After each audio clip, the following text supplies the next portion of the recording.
So hey everyone, నేను మీ విష్ణు చమర్తి. మన next 1 month schedule చాలా బిజీగా ఉంటుంది, చాలా టఫ్గా కూడా ఉంటుంది. And let's put that on white board. ఇప్పుడు ఏంటంటే మనం ఎంబీఏ చేస్తున్నాము. ఎంబీఏ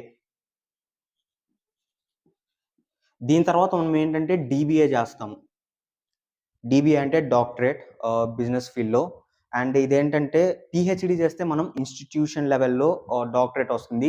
డిబిఏ చేస్తే మనం ఏంటంటే కార్పొరేట్ సెగ్మెంట్లో ఒక వాల్యూ అనేది ఉంటుంది. అండ్ మనం డిబిఏ ఏంటంటే ప్రైవేట్ ఇన్స్టిట్యూట్లో చేస్తాము. నేను ఆల్టర్మైండ్ అనేది ఉంది కదా, మన ఆల్టర్మైండ్ అంబిషియస్ ప్రాజెక్ట్ స్టార్టప్, దీన్ని దుబాయ్లో లిస్ట్ చేయాలని అనుకుంటున్నాను. సో నాకు దుబాయ్లో లిస్ట్ చేయడానికి ఈ డిబిఏ పర్టికులర్గా క్రెడిబిలిటీని బిల్డ్ చేస్తుంది. అండ్ దానివల్ల నాకు యాక్సెస్ కూడా కొంచెం ఈజీ అవుతుంది.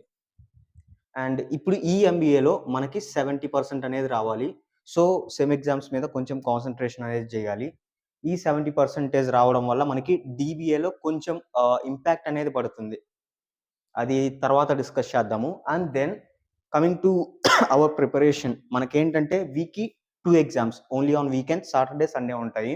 అంటే మనకి Monday to Friday preparation time ఉంటుంది, 5 days. ఇందులో మనకేంటంటే సాటర్డే సండే 2 days 2 ఎగ్జామ్స్, కాబట్టి 5 daysకి మనకి 2 ఎగ్జామ్స్ని ప్రిపేర్ అవుతాము.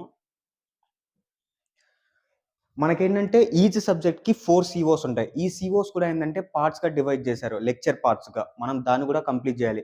సో యాజ్ ఆఫ్ సిమ్యులేషన్ మనం ఏంటంటే డేకి 1.6 సిఓస్ని కంప్లీట్ చేయాలి. అప్పుడు ఏంటంటే 5 daysకి ఇవన్నీ కంప్లీట్ చేయడం వల్ల ఈ ఎగ్జామ్స్ అనేది అటెంప్ట్ చేస్తాము. అటెంప్ట్ చేసి మనకేంటంటే కావాల్సింది 70%. ఈ 70% అనేది ఎలా డివైడ్ అవుతుంది అంటే 4 సెమిస్టర్స్ ఉంటాయి. మనం each semester average 70 minimum maintain చేస్తే 70 ఈజీ అచీవ్ చేసేయచ్చు. అందులో మనకేంటంటే బోనస్ మార్క్స్ ఉంటాయి through assignments, through internal quizzes, లేదంటే ల్యాబ్స్ ఇలా ఉంటాయి. అండ్ ఎక్స్టర్నల్లో మనం 100% ఏంటంటే డిస్క్రిప్టివ్ రాస్తాము. బట్ అదేంటంటే 70%కి కంప్రెస్ చేస్తారు. ఇక్కడ మనకి కొంచెం అడ్వాంటేజ్ అనేది దొరుకుతుంది. కొంచెం స్ట్రాటజిక్గా మనం యూజ్ చేసుకోవాలి. నెక్స్ట్ పాయింట్ ఏంటంటే ఈ 1 monthలో మనము ఈ ఎంబీఏ మీద ఫోకస్ చేస్తూ మన ఆల్టర్మైండ్ వెబ్సైట్ ఏంటంటే స్టార్టింగ్ ఇప్పుడు phase 2లో చేస్తున్నాము. ఆల్టర్మైండ్ గురించి డిస్కస్ చేద్దాం ఇప్పుడు కొంచెం.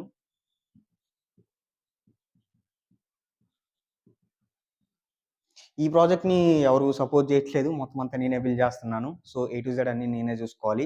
phase 1లో మనం ఏంటంటే మొత్తం బ్యాక్ ఎండ్ చేసాము, మొత్తం బేసిక్ యూఐ తీసుకొచ్చాము, ఫంక్షనాలిటీ తీసుకొచ్చాము, అండ్ ఒక బేసిక్ కమ్యూనిటీ పోస్టులు పెట్టుకోవడానికి ఇలాంటివన్నీ కూడా డెవలప్ చేసాము. phase 1లో మనం ఏంటంటే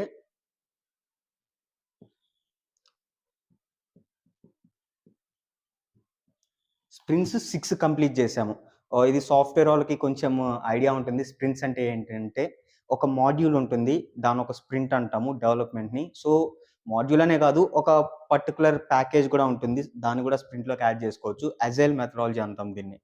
అండ్ ఇప్పుడు మనం ఏంటంటే phase 2లో ఉన్నాము. ప్రెజెంట్ స్ప్రింట్ 2 ఇది ప్రాసెసింగ్లో ఉంది. అండ్ మనం ఏంటంటే ఈ ఎగ్జామ్స్ అయిపోయేలోపు మనం అనుకుంటున్న ఆల్టర్మైండ్ వెబ్సైట్ ఏదైతే ఉందో, బేసిక్ యూఐ, బేసిక్ ఫంక్షనాలిటీ, దానిని లైవ్ చేయాలి by September 10th. So this is the dead line మనకి. అండ్ ఇంతకుముందు వరకు ఏంటంటే నేను ఆల్టర్మైండ్ని డేకి 8 hours కూడా నేను మొత్తం అంతా వర్క్ చేసేవాడిని, వెబ్సైట్ డెవలప్మెంట్కి ప్లస్ బేసిక్ వర్క్స్కి, దీనికి దానికి. బట్ ఇప్పుడు ఎగ్జామ్స్ ప్రియారిటీ ఉంది, దీనివల్ల మనకి ఇది ఇంపాక్ట్ ఉంటుంది మన స్టార్టప్కి. So we have to think strategically. And దీంతో పాటు మనం ఏం చేస్తున్నామంటే, నాకు సేల్స్లో కొంచెం ప్రాబ్లం అవుతుంది. సో సేల్స్లో నా క్యాపబిలిటీని నేను పెంచుకోవాలి. దానికి ఏంటంటే సేల్స్ 100 days ఛాలెంజ్ని నేను చేయాలనుకుంటున్నాను.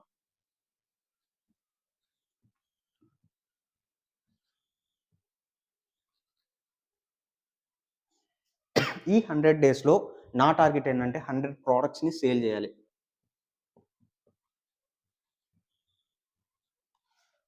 ఒకటి నేను నమ్మేది ఏంటంటే, మనకి నిజంగా ఏదైనా చేయాలి అని అనుకుంటే దానికోసం మనం కరెక్ట్‌గా ఆలోచిస్తే, నిలబడగలిగితే, ఆపర్చునిటీస్ మనల్ని వెతుక్కుంటూ రాకపోయినా గూడా, మనం ఆపర్చునిటీస్‌ని క్రియేట్ చేసుకుంటాము. ఎందుకో తెలుసా? బిజినెస్ పెట్టాలంటే మనకి లంప్ సమ్ అమౌంట్ గావాలి. మన దగ్గర లంప్ సమ్ అమౌంట్ లేనప్పుడు, ఫ్యామిలీలో తీసుకోనప్పుడు, మనం ఏం జేస్తామంటే వేస్ట్‌ని ఎతుకుతాం. బిజినెస్ కొలాబరేషన్స్ అనేవి చాలా ఉంటాయి. పార్ట్నర్‌షిప్స్ ఉంటాయి. డెవలప్‌మెంట్స్ ఉంటాయి. ఇవన్నీ కొన్ని టెర్మినాలజీస్. అలాగా నాకు కూడా ఒక బేసిక్ బిజినెస్ కొలాబ్ దొరికింది. దాని త్రూ నేను కొన్ని ఎక్స్‌పెరిమెంట్స్ అయితే చేస్తున్నాను. అదొక ప్లాట్‌ఫార్మ్ అనమాట. అండ్ ఫ్యూచర్‌లో దీన్ని ఆల్టర్‌మైండ్‌లోకి లింక్ చేస్తాము. ఒక లూప్డ్ ఇంజిన్‌ని డెవలప్ చేస్తున్నాము. ఆల్టర్‌మైండ్ అంటే ఒక బేసిక్ వెబ్‌సైట్ గాదు. ఒక బేసిక్ ప్లాట్‌ఫార్మ్ గాదు. ఇదొక ఎకోసిస్టమ్. అండ్ ఎకోసిస్టమ్ అంటే చాలా మందికి ఐడియా ఉండకపోవచ్చు. బట్ ఫ్యూచర్ వీడియోస్‌లో మాట్లాడదాం. అండ్ ఈ సేల్స్ చేయడానికి దీనికి వీడియోస్ ఎడిటింగ్ అంతా ఉంటాయి. దీనికి మనం ఏంటంటే డైలీ 1 అవర్ అలా టైం పర్టిక్యులర్‌గా స్పెండ్ చేయాలి. నేర్చుకోవాలి బాగా. అండ్ ఇంకొకటేందంటే మనం ఆల్రెడీ లోకల్ బిజినెస్‌కి కొంచెం పార్ట్నర్‌షిప్ ఉంది. దాన్ని గూడా మనం డెవలప్ చేయాలి at the same time. But ఈ ఎగ్జామ్స్‌ని నేను డిస్టర్బ్ చేసుకోను. అండ్ ఈ వర్క్ ఫ్లోని నేను డిస్టర్బ్ చేసుకోను. బట్ బేసిక్‌గా మనం మార్కెటింగ్ అయితే చేయాలి. దానికొక 1 అవర్ అలాగనుకుందాము. ఇదైతే కంటిన్యూ ఉంటుంది. నెక్స్ట్ 1 మంత్‌కి ఈ 2 మన డాష్‌బోర్డ్‌లో నుంచి ఎళ్ళిపోతాయి. ప్రెజెంట్ ఏంటంటే ఇదనమాట. దీని మీద బాగా ఫోకస్ చేయాలి. అండ్ ఎంబీఏ ఎగ్జామ్స్ ఇది అయిపోతుంది. ఇంకేం మన 1 ఇయర్ రోడ్ మ్యాప్ అయితే ఉంది. ఆల్టర్‌మైన్‌ది. అది కూడా ఈ టార్గెట్స్ అన్నీ కంప్లీట్ అయిపోయిన తర్వాత డాష్‌బోర్డ్‌లో, వైట్ బోర్డ్‌లో డిస్కస్ చేద్దాం. మళ్ళీ నెక్స్ట్ వీడియోలో మన స్ట్రగుల్‌ని ఇంకా మాట్లాడదాం, ఎలాబొరేట్ చేద్దాం, వరల్డ్‌కి చెప్దాం. అండ్ నేను చెప్పేదేందంటే మనలో చాలా మందికి ఏదో ఒకటి చేయాలని అనిపిస్తుంది. బట్ ప్రాపర్ సపోర్ట్ ఉండకపోవచ్చు. సిట్యుయేషన్ ఏదైనా గావచ్చు. నాలెడ్జ్ ఉండకపోవచ్చు, లేదంటే మనీ ఉండకపోవచ్చు. వాటెవర్. కాకపోతే ఆల్టర్ మైండ్ అనేది మనందరి స్ట్రగుల్ స్టోరీస్.